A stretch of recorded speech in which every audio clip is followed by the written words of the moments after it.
दोस्तों, इतिहास गवाह है, जब भी कोई बड़ी अनहोनी हुई है तो उसके पीछे तीन चीज़ें होती हैं, या तो इंसान का शक, या गुस्सा, या फिर उसकी मानसिकता।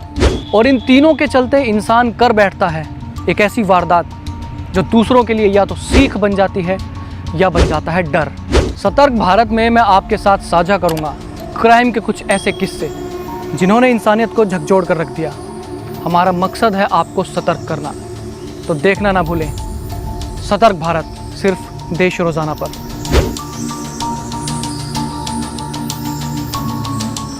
वेलकम टू देश रोजाना, जो आप तक पहुंचाता है बेबाक सच।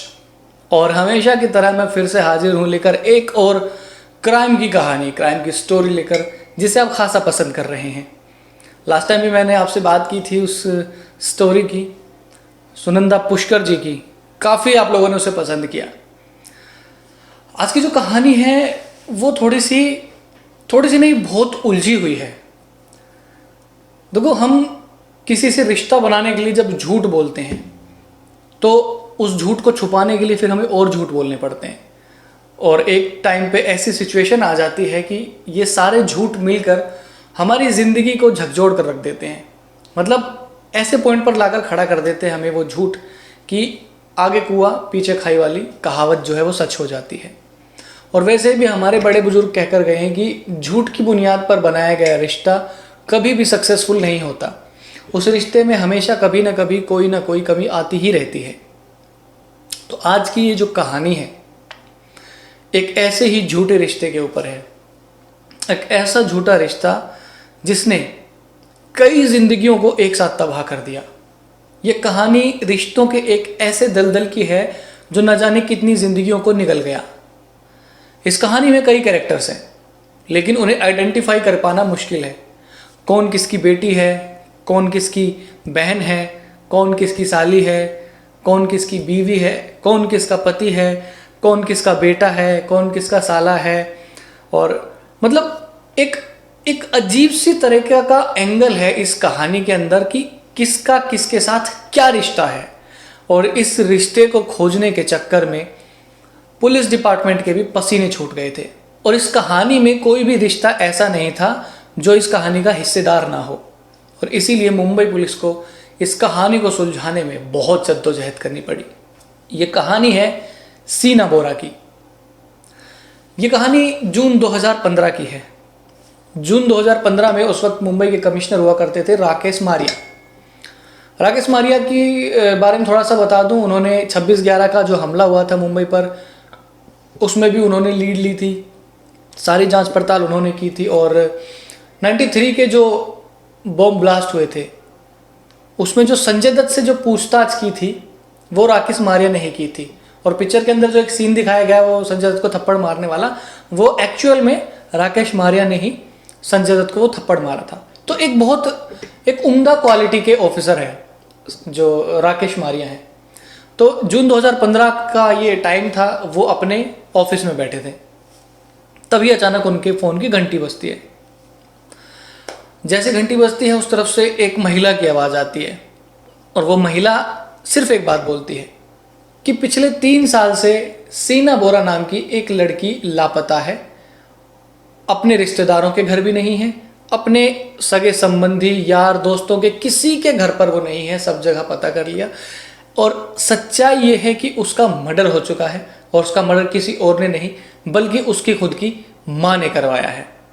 और उसकी माँ का नाम है इंद्राणी मुखर्जी। अब इतना कहकर वो फोन रख देती है। अब एक गुमनाम कॉल आया है और मुंबई पुलिस के कमिश्नर राकेश मारिया के पास। अब वहां पर वो 2 सिचुएशन में फंस गए। या तो वो इस कॉल को इग्नोर कर सकते थे कि भाई हो सकता है किसी ने मतलब एक भद्दा मजाक किया हो, हमें छेड़ने की कोशिश की हो। और दूसरी सिचुएशन ये थी कि क्या अगर इसमें कोई सच्चाई हुई तो वो थोड़ा सा यहाँ पर फंस गए। लेकिन उन्होंने क्या किया कि चलो हम थोड़ा पता लगाने की कोशिश करते हैं इस फ़ोन में और इस बात में कितनी सच्चाई है। क्योंकि उस लड़की ने इसके अंदर कई बड़े नाम लिए थे। इंद्राणी मुखर्जी जो कि पीटर मुखर्जी की पत्नी, और पीटर मुखर्जी उस समय मीडिया के टाइकून हुआ करते थे। मीडिया में सबसे बड़ा नाम जो था वो था पीटर मुखर्जी का, और इंद्राणी मुखर्जी पीटर मुखर्जी की पत्नी। तो अब ये कई बड़े बड़े नाम थे इसके अंदर। अब राकेश मारिया ने सोचा कि चलो इसकी केस की सच्चाई को थोड़ा सा खुरेदने की कोशिश करते हैं। तो अब पीटर मुखर्जी का जो घर है वो खार पुलिस स्टेशन के अंडर आता था। तो राकेश मारिया ने सबसे पहले खार पुलिस स्टेशन में फ़ोन करके ये कंफर्म किया, उनसे पूछा कि क्या 3 साल पहले किसी सीना बोरा नाम की लड़की की मिसिंग की रिपोर्ट है। तो उन्होंने डिनाइड कर दिया कि जी नहीं, ऐसा तो कुछ भी नहीं है, हमारे पास ऐसी कोई भी रिपोर्ट नहीं है। अब राकेश मारिया अपने सबसे भरोसेमंद एक ऑफिसर, जिनका नाम था दिनेश कदम, वो 26/11 की जो जांच थी उनमें उसके साथ थे और वो सबसे भरोसेमंद थे। तो अब राकेश मारिया ने दिनेश कदम को ये अनऑफिशियली जांच सौंपी कि आप एक काम करो, आप अनऑफिशियली तरीके से थोड़ी सी जांच पड़ताल करो। और सीना बोरा नाम की एक लड़की है, जो मतलब एक फ़ोन आया था जिसमें ये कहा गया कि सीना बोरा नाम की लड़की जो कि इंद्राणी मुखर्जी की बेटी है, उनका मर्डर हुआ है और किसी को कानो कान खबर नहीं होनी चाहिए, अंडर द टेबल ये सारा काम होना चाहिए। अब इधर से दिनेश कदम लग गए अपनी जांच पड़ताल में, फॉलो अप कर रहे थे, धीरे धीरे इधर उधर सब जगह जा रहे थे, लोगों से मिल रहे थे, लेकिन उनके हाथ कुछ नहीं लगा। क्योंकि जब तक घर के लोगों से ना पूछा जाए, उन लोगों से ही ना पूछा जाए जो इसमें इन्वॉल्व हैं, तो नहीं पता लग सकता कुछ भी। तो कदम साहब के हाथ कुछ लगा नहीं और धीरे धीरे करके पूरा जून चला गया और अगला महीना आ गया। तो उन्होंने कहा राकेश साहब को कि सर ऐसे तो काम नहीं बनेगा, जब तक हम घर वालों से नहीं पूछेंगे हमें कुछ भी पता नहीं लगेगा। लेकिन राकेश कदम जी ने ये मना किया हुआ था कि अभी इंद्राणी मुखर्जी या पीटर मुखर्जी को हाथ लगाने का मतलब है बहुत बड़ा बवाल खड़ा हो जाना, क्योंकि ये इतने बड़े नाम हैं, टाइकून्स हैं, मीडिया के टाइकून्स हैं। तो आप नीचे नीचे काम करो, थोड़ा सा और कुरो देने की कोशिश करो, शायद कुछ निकल आए, लेकिन कानो कान किसी को खबर ना हो कि सीना बोरा नाम की एक लड़की है जिसकी मिसिंग है या जिसका मर्डर हो गया है। अगर इंद्राणी मुखर्जी या पीटर मुखर्जी को ये पता लगा तो बवाल खड़ा हो जाएगा। धीरे धीरे सारी चीज़ें चलती रही और एक दिन दिनेश कदम के एक मुखबिर ने उन्हें बताया कि एक ड्राइवर था इंद्राणी मुखर्जी का, 3 साल पहले एक ड्राइवर था जो उनकी गाड़ी चलाया करता था, जिसका नाम है श्यामवर राय, लेकिन अब वो नौकरी छोड़ चुका है। अब ये पॉइंट दिनेश कदम के लिए बहुत बड़ा था, क्योंकि अगर वो इंद्राणी की गाड़ी चलाता है तो उसका घर में आना जाना भी होता होगा, घर में क्या कुछ हो रहा है उसे कुछ तो पता ही होगा, सब कुछ नहीं तो कुछ तो पता ही होगा। तो उन्होंने कहा कि चलो ठीक है, एक अच्छी लीड मिल गई।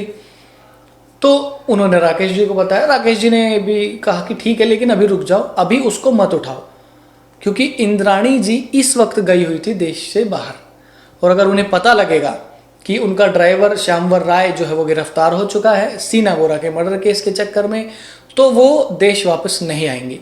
तो थोड़ा सा वेट करते हैं।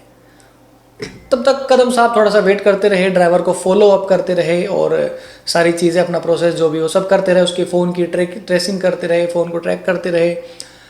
तो अगस्त के दूसरे हफ्ते में, साल 2015 अगस्त के दूसरे हफ्ते में इंद्राणी मुखर्जी वापस आती हैं इंडिया। अब कदम साहब को वेट था कि कब राकेश सर जो है उन्हें ये कहेंगे कि भाई तुम श्यामवर को उठा लो। लेकिन दिक्कत है कि यहाँ पर ये भी थी कि श्यामवर को किस बिना पे उठाएं, किस बेस पे उठाएं भाई।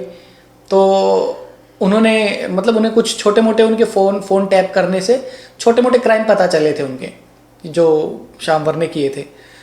तो उन्होंने फिर उसे आर्म्स एक्ट के तहत उठा लिया, उसके हाथ में कट्टा दिखाया और उसे उठा लिया कि भाई आपको अवैध तरीके से हथियार रखने के जुर्म में हम गिरफ्तार करते हैं। उठा कर ले गए, थाने में बिठाया और वहाँ पर उनको बोला, उनको खूब डराया गया, श्यामवर राय को खूब डराया कि संजय दत्त भी आर्म्स एक्ट के तहत ही गिरफ्तार हुए थे और देख लो कितने साल उन्होंने जेल में बिताए हैं। अब यहाँ पर श्यामवर थोड़ा डर गया, और डर गया तो वो टूट गया, और टूट गया तो श्यामवर राय ने सुनाई एक कहानी, सीना बोरा के मर्डर की कहानी। वो बताता है कि हाँ, 3 साल पहले सीना बोरा नाम की एक लड़की को वो मुंबई से 103 किलोमीटर दूर रायगढ़ के जंगलों में ले गया था और उसकी डेड बॉडी को वहाँ पर जला दिया और बचे हुए पार्ट्स को ज़मीन में गाड़ दिया।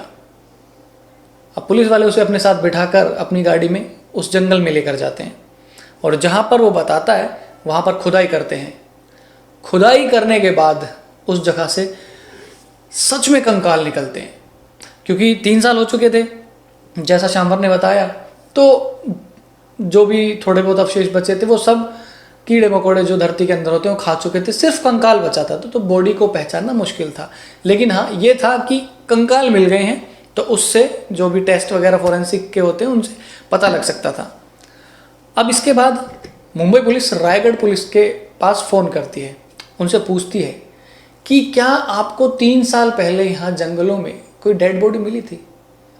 तो वो लोग कंफर्म कर देते कि हाँ, हमें 3 साल पहले एक आधी जली हुई डेड बॉडी यहाँ जंगलों में मिली थी। हमने उसे उठाया, लेकर गए, आसपास के सारे पुलिस स्टेशन में पूछा कि क्या किसी के मिसिंग की रिपोर्ट है। सब ने कहा कि नहीं है, ऐसा तो कोई भी रिपोर्ट नहीं है। तो हमने उस बॉडी का अंतिम संस्कार कर दिया। अब सवाल यहाँ पर यह था कि क्या पीटर मुखर्जी और इंद्राणी मुखर्जी को अब उठाया जाए, उन्हें धरा जाए। लेकिन राकेश मारिया एक बहुत ही शातिर पुलिस ऑफिसर थे। उन्होंने कहा कि इतना काफ़ी नहीं है, ये सबूत पुख्ता नहीं है, ये थोड़े से कमज़ोर सबूत हैं। मिल गई डेड बॉडी, चलो इसने बताया सो है, ठीक है, लेकिन इतना इनफ नहीं है। तो अब ये लोग क्या करते हैं, क्योंकि जो ड्राइवर था, ड्राइवर शामवर राय, उसने बताया कि जिस वक्त उसकी डेड बॉडी को लेकर ये लोग घूम रहे थे टैक्सी में, गाड़ी में, जो भी है, उस गाड़ी में ये 3 लोग थे, ड्राइवर शामवर राय, इंद्राणी मुखर्जी और एक संजीव खन्ना। संजीव का नाम आ ही गया है तो मैं आपको एक चीज़ और बता दूं कि इस कहानी में जो भी कैरेक्टर्स हैं वो ऐसे हैं कि इंद्राणी मुखर्जी, पीटर मुखर्जी और सीना बोरा, मिखाइल बोरा, संजीव खन्ना, सिद्धार्थ, राहुल, रॉबिन और भी कई लोग। तो जैसा मैंने आपको बताया था कि रिश्तों की एक ऐसी दलदल है जो बहुत से लोगों को खा गया। तो ये वही सारे लोग हैं जो इस रिश्ते में ऐसे जकड़े हुए थे, ऐसे फंसे हुए थे कि किसी को नहीं पता था कौन किसका क्या लगता है। तो अब इसने इसका नाम बताया सबका, ड्राइवर ने, कि भाई संजीव था, इंद्राणी मुखर्जी थी और मैं था और हमारे साथ सीना थी। तो अब मुंबई पुलिस क्या करती है, इन तीनों की 3 साल पहले की फ़ोन लोकेशंस को ट्रेस करने की कोशिश करती है। अप्रैल 2012 का। तो इन तीनों की मोबाइल लोकेशंस को ट्रेस करते हैं और ट्रेस के रिजल्ट में पता चलता है कि उस दिन यानी कि 24 अप्रैल 2012 को ये तीनों एक साथ थे। इन तीनों की मोबाइल लोकेशन एक साथ थी, चाहे वो बांद्रा थी, चाहे वो मुंबई थी, चाहे वो पीटर मुखर्जी का घर था, चाहे फिर वो रायगढ़ थी।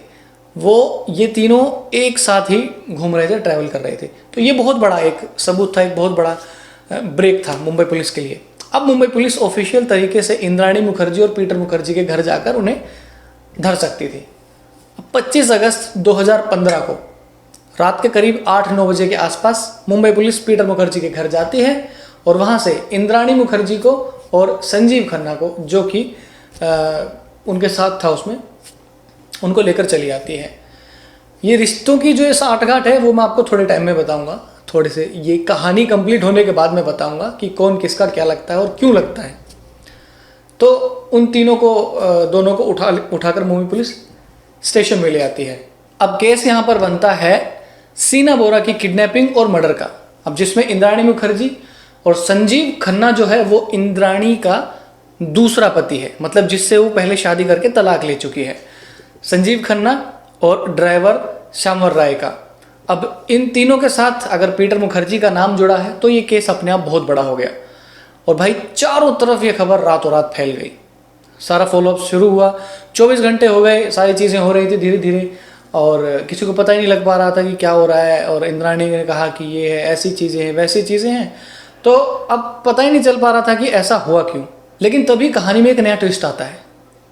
इंद्राणी मुखर्जी सबको कहती है कि सीना बोरा एक्चुअली में उनकी बहन नहीं बल्कि उनकी बेटी है।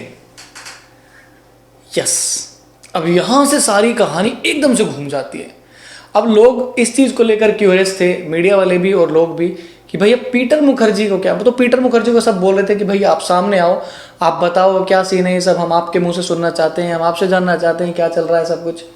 तो पीटर मुखर्जी कहता है कि जब मैंने 12-13 साल पहले इंद्राणी से शादी की, तब इसने मुझे अपने भाई और बहन बनाकर मिलवाया था, सीना बोरा को और मिखाइल बोरा को अपना भाई और बहन बताकर मिलवाया था, और मैं इनसे मिला था इनके घर असम में। मत मुझे नहीं पता था ये उसकी बेटी है, ये क्या सीन है इसके बारे में मुझे भी कुछ नहीं पता। अब इतना कहकर पीटर मुखर्जी भी साइड में हो गए। अब धीरे धीरे चीज़ें खुलने लगी, केस में नए नए मोड़ आने लगे और केस आगे जो प्रोसेस है वो आगे बढ़ने लगी। अब मैं आपको बताता हूँ कि जो ये रिश्तों की ये जो गांठ बनी यहाँ पर वो किस वजह से बनी। पीटर मुखर्जी की पहली शादी शबनम नाम की एक महिला से हुई थी, और उनसे इनको 2 लड़के भी थे, 2 बेटे थे, राहुल और रॉबिन। अब स्टार इंडिया करके एक प्राइवेट न्यूज़ चैनल था जिसके सीईओ उस टाइम पे हुआ करते थे मुखर्जी साहब, पीटर मुखर्जी साहब। और उसी कंपनी में इंद्राणी एचआर मैनेजर के तौर पे जॉब किया करती थी। अब एक ही ऑफिस में रहने की वजह से दोनों का आपस में कभी मिलना हो जाता था, फिर ये धीरे धीरे मिलना बातचीत में बदला, बातचीत मुलाकात में बदली, मुलाकात दोस्ती में, और दोस्ती प्यार में बदल गई। और इस प्यार को इन लोगों ने 2002 में शादी का नाम दिया। अब पीटर मुखर्जी की दूसरी शादी और इंद्राणी की तीसरी ऑफिशियल इसलिए क्योंकि इंद्राणी ने सबसे पहले एक लड़के के साथ लिव इन रिलेशनशिप में रहा करती थी, लेकिन उससे कभी शादी नहीं की। और मज़े की बात यह है कि जो ये दोनों बच्चे थे, सीना बोरा और मिखाइल बोरा, ये दोनों उसी से थे, यानी कि अनऑफिशियल। और उसके बाद एक त्रिपुरा के किसी सिद्धार्थ नाम के इंसान से उन्होंने शादी की, इंद्राणी ने, लेकिन उनसे नहीं बनी तो उसको छोड़ दिया। फिर उसके बाद कलकत्ता के संजीव खन्ना से दूसरी शादी की, उनसे भी नहीं बना तो उनसे एक बेटी हुई, विधि नाम की एक बेटी हुई, लेकिन उनसे भी बात नहीं बनी तो उनको भी डाइवोर्स दे दिया। और फिर तीसरी शादी अब पीटर मुखर्जी के साथ हुई, इंद्राणी मुखर्जी की। तो ये सारा सब चल रहा था। अब उस टाइम पे पीटर मुखर्जी एक बड़ा नाम था, टाइकून। तो 2007 में पीटर मुखर्जी ने अपना खुद का एक चैनल 9X शुरू कर लिया, और वहीं आइनॉक्स मीडिया में इनको सीईओ बना दिया। खुद चेयरमैन बने और इंद्राणी को सीईओ बना दिया आइनॉक्स मीडिया के अंदर। अब एक कंपनी की एचआर से लेकर एक नई कंपनी की सीईओ बनने का जो सफ़र था, ये इंद्राणी मुखर्जी ने बहुत तेज़ी से तय किया। और इसी वजह से वॉल स्ट्रीट जर्नल्स की एक मैगजीन ने इन्हें वर्ल्ड की टॉप 50 वुमेन्स में इनको नाम दिया, दर्जा दिया। और उसमें इनका नंबर था 41वां, 41 नंबर इनका था वहाँ पर। वर्ल्ड की 50 मोस्ट पावरफुल बिजनेस वुमेन्स में इनका नाम आया, उस लिस्ट में ये शामिल हुई। यहाँ तक सब ठीक चल रहा था। अब सीना बोरा असम से मुंबई चली आई। मुंबई आकर वो एक सीए की कंपनी में काम करने लग गई और अपना गुजारा करने लग गई। अब माँ बेटी में इस बात को लेकर बहुत झगड़ा होता था कि तो यहाँ पर क्यों चली आई करके। तो इन दोनों में बहुत झगड़ा हुआ करता था। और सीना हमेशा ये कहा करती थी कि आपने मेरा रिश्ता क्यों छुपाया, आपने बाकी लोगों से मेरा रिश्ता क्यों छुपाया। तो यहीं से ये रिश्तों की उलझन शुरू हो गई। असम से जब सीना मुंबई आई तब ये रिश्तों की जो उलझन हुई ये शुरू हुई। अब पीटर मुखर्जी का बड़ा बेटा राहुल जो देहरादून में रहा करता था, वो मुंबई अपने घर आया जाया करता था। तो अपने घर आने जाने के दौरान ही उसकी मुलाकात हो गई सीना बोरा से। सीना बोरा देखने में बेहद खूबसूरत। अब राहुल को ये पता है कि पीटर मुखर्जी की साली है, तो इन दोनों में बातचीत शुरू हो जाती है और दोनों में धीरे धीरे प्यार हो जाता है और अब दोनों शादी करना चाहते हैं। ये बात उन्होंने इंद्राणी के सामने रख दी। लेकिन अब इंद्राणी को ये पता है कि सीना उसकी बहन नहीं बल्कि उसकी बेटी है, तो कायदे से राहुल और सीना सौतेले भाई बहन हुए। अब ये रिश्ता समाज के सामने आएगा तो समाज इसे एक्सेप्ट नहीं करेगा और बाकी की बहुत सारी भसड़ें हो जाएंगी, बहुत दिक्कतें हो जाएंगी। तो इंद्राणी मुखर्जी जो है इनके इस रिश्ते के खिलाफ खड़ी हो जाती है, अगेंस्ट खड़ी हो जाती है कि भाई ऐसा तो नहीं हो सकता है। तो अब इन चीज़ों को लेकर माँ बेटी के झगड़े आम हो जाते हैं, झगड़े बढ़ जाते हैं। और इन सबसे परेशान होकर इंद्राणी मुखर्जी की ज़िंदगी में अब एक ऐसा मोड़ आता है, ऐसा एंगल आता है कि वो ये सोचने लग जाती है कि अगर गलती से इन दोनों ने शादी कर भी ली तो पीटर मुखर्जी की जो दौलत है, जो जायदाद है, धन दौलत प्रॉपर्टी जो भी है, कानूनी तरीके से वो सारा राहुल और सीना को मिल जाएगा और मेरे हाथ कुछ भी नहीं लगेगा। अब वो ये सारा समझकर परेशान हो जाती है। तो अब इंद्राणी मुखर्जी डिसाइड करती है कि इस सारे फसाद की जड़ इस सीना बोरा को ही रास्ते से हटाया जाए। अब इस काम के लिए इंद्राणी अपने सबसे भरोसेमंद ड्राइवर श्यामवर राय को अपने साथ शामिल कर लेती है इस प्लान में। वो उसको सारी बात बताते हैं कि हमें ऐसे ऐसे करना है, ऐसे ऐसे करना है। और इसके अलावा अपने दूसरे पति संजीव खन्ना को भी ये लालच देकर कि अगर सीना रास्ते से हट जाएगी और पीटर की सारी जो भी प्रॉपर्टी है वो मेरी हो जाएगी और हमारी जो वारिश है विधि, हमारी बेटी, कायदे से ये सारी प्रॉपर्टी उसको मिल जाएगी। तो ये लालच देकर वो संजीव खन्ना को भी अपने इस प्लान में शामिल कर लेती है। अब तीनों की एक तिकड़ी बनती है और तीनों मिलकर एक प्लान बनाते हैं। क्योंकि माँ बेटी में झगड़ा था तो सीना एक अलग फ्लैट में रहा करती थी। तो 24 अप्रैल 2012 को सीना के पास फ़ोन करती है इंद्राणी और कहती है कि देखो बेटा, जो भी है हमारे बीच का झगड़ा जो है, तुम आ जाओ मेरे पास, हम बैठकर से सुलझा लेते हैं और तुम्हारे राहुल का जो रिश्ता है उसके बारे में बात करते हैं, कैसे क्या कुछ करना, सारी बातें क्लियर करते हैं और लड़ाई झगड़े को ख़त्म करते हैं। तुम बस मेरे पास आ जाओ। अब सीना इनकी बातों में आ जाती है, इंद्राणी की बातों में, और उसी शाम को वो मुंबई में वहीं खार में एक नेशनल कॉलेज है उसके पास उसे वो बुलाते हैं। तो वो वहाँ पर चली जाती है जहाँ पर पहले से ही एक कार में ये तीनों, इंद्राणी, ड्राइवर और संजीव खन्ना, ये तीनों उसका इंतज़ार कर रहे होते हैं। अब सीना आकर गाड़ी में बैठ जाती है और ये चारों निकल जाते हैं। अब गाड़ी के अंदर की जो सिचुएशन वो ये है कि इधर ड्राइवर श्यामवर है, इधर अगली सीट पे संजीव है, पीछे वाली सीट पर दोनों सीना और इंद्राणी। अब सीना के कार में बैठने के बाद इंद्राणी उसे पीने के लिए पानी देते हैं। ऑब्वियसली उसमें कुछ मिलाकर, नशे की और बेहोशी की दवा उसमें मिलाकर उसको देती है। तो जैसे जैसे उसको पी लेती है, थोड़ी देर बाद जो है सीना बेहोश हो जाती है। अब जैसे सीना बेहोश होती है, ड्राइवर गाड़ी को लगाता है एक साइड में और आगे वाली सीट से उठकर पीछे जाता है संजीव और ड्राइवर पकड़ता है सीना के पैर और ये दोनों उसका गला दबाकर उसे मार देते हैं। बेहोशी की हालत में ही उसे मार देते हैं। अब मरने के बाद उसे वो बीच में बिठाते हैं, लेफ्ट में संजीव, राइट में इंद्राणी और बीच में उसको सीना बोरा की बॉडी को बिठाते हैं। और इस तरीके से बिठाते हैं कि किसी को भनक भी ना हो कि ये एक मुर्दा है। सबको ये लगे कि भाई बहुत खुशी से ये लोग बैठे हुए हैं, खुशी से ये लोग कहीं पर जा रहे हैं। अब मुंबई की सड़कों पर गाड़ी दौड़ाते हैं, शाम का वक्त है, भीड़ काफ़ी है, कुछ कर नहीं सकते तो ये क्या करते हैं, पीटर मुखर्जी के घर पे गाड़ी को ले जाते हैं। अब क्योंकि पीटर मुखर्जी बहुत नामचीन आदमी, तो उनका घर बड़ा प्राइवेट था, किसी का आना जाना नहीं, किसी की कोई पूछताछ नहीं, तो पार्किंग में गाड़ी खड़ी कर देते हैं। और अब ये तीनों लोग वेट करते हैं रात होने का। तब तक सीना की बॉडी जो है वो गाड़ी में ही है। अब रात होने के बाद ये लोग रात को वही तकरीबन अपने 8 साढ़े 8 के आसपास निकलते हैं यहाँ से। वापस से सीना को उसी तरीके से बिठा के जैसे पहले थे, और इस बार अपने साथ कुछ पेट्रोल, केरोसिन का तेल, कुछ बैग वगैरह, ब्रीफकेस वगैरह जो है ये लोग ले लेते हैं और निकल जाते हैं। अब ये जाते हैं मुंबई से 103 किलोमीटर दूर रायगढ़ के जंगलों में। वहाँ जाकर गाड़ी रोकते हैं, सीना की बॉडी को नीचे डालते हैं, उस पर पेट्रोल छिड़कते हैं, उसमें आग लगा देते हैं। बचे कुछ जो हिस्से होते हैं उनको वो सूटकेस में डालकर ज़मीन में गाड़ देते हैं, धरती में दफना देते हैं।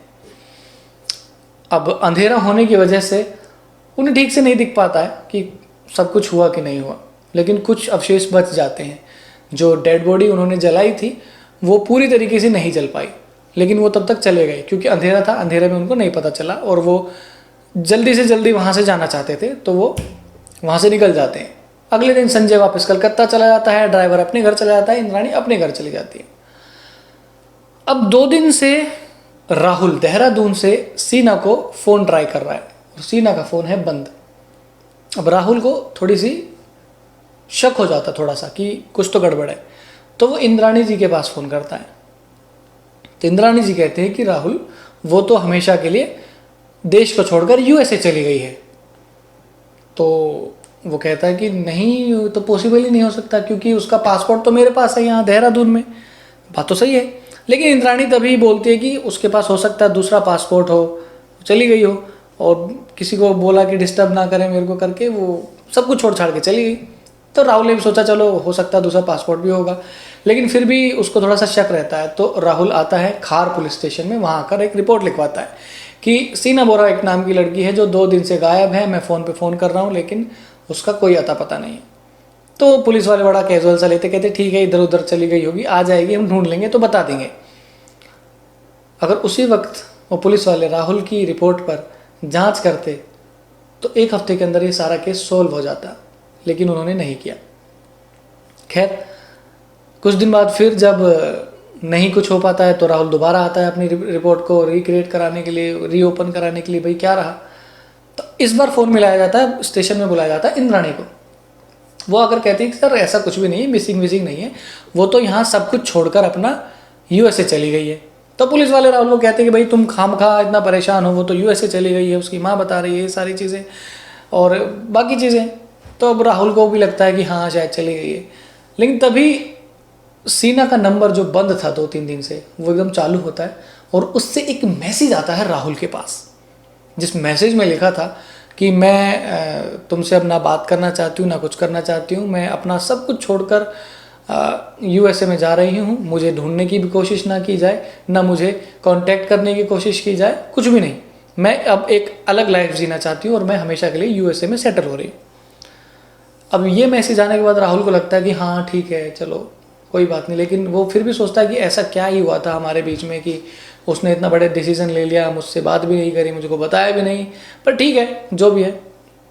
दूसरी तरफ उसी से एक मेल भी उस कंपनी को जाता है जिस कंपनी में सीना काम किया करती थी कि due to some personal reasons I am resigning and मैं सेटल हो रही हूँ यूएसए हमेशा के लिए। तो एक अब 2 सबूत हो गए बड़े जो इंद्राणी को बचा सकते थे।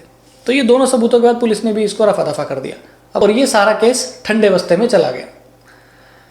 सब कुछ नॉर्मल चल रहा था। फिर एक दिन जैसे मैंने आपको शुरू में बताया कि कमिश्नर साहब अपने ऑफिस में बैठे थे, राकेश मारिया जी, उनके पास एक फ़ोन आता है, ये केस दोबारा ओपन होता है और सारी जांच पड़ताल और सारी गिरफ्तारी जो भी हो सारी चीज़ें होती हैं।